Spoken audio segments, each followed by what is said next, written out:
শুভ সন্ধ্যা। আশা করি সকলে ভালো আছেন। মহান রব্বুল আলামিন আপনাদেরকে ভালো রাখুক, সুস্থ রাখুক।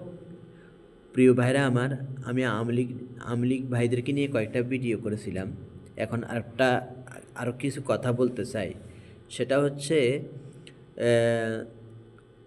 আমাদের ৭১ সালে যে মহান মুক্তিযুদ্ধ হয়েছে, নেতৃত্ব দিছে কে?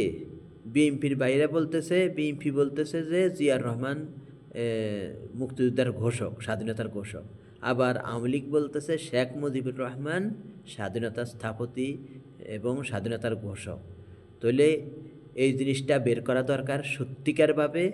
আমাদের একজন যেহেতু এত বড় একটা মুক্তিযুদ্ধ হয়েছে, যদিও ভারত সহযোগিতা যদি না করতো তাহলে কী হতো জানি না। তবে আমাদের অখণ্ড বাংলাদেশ থাকলে ভালো হতো।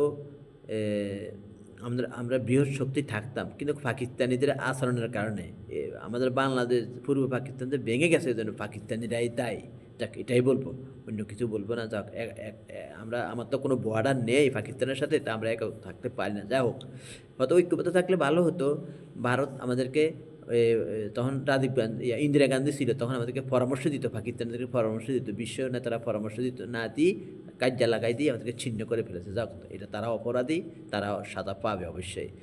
যারা ভাই ভাইয়ের সাথে ছিন্ন করেছে, পাকিস্তানিরা ১ নম্বর দায়ী। পাকিস্তানের তৎকালীন শয়তান সামরিক বাহিনী, অসভ্য সামরিক বাহিনী মুক্তিযুদ্ধ দমনের নামে মা বোনের ইজ্জত নষ্ট করেছে, হাজার মানুষ মেরেছে। এই জন্য তাদের বিচার অবশ্য হবে, ইহকালে না হইলে পরকালে অবশ্য হবে।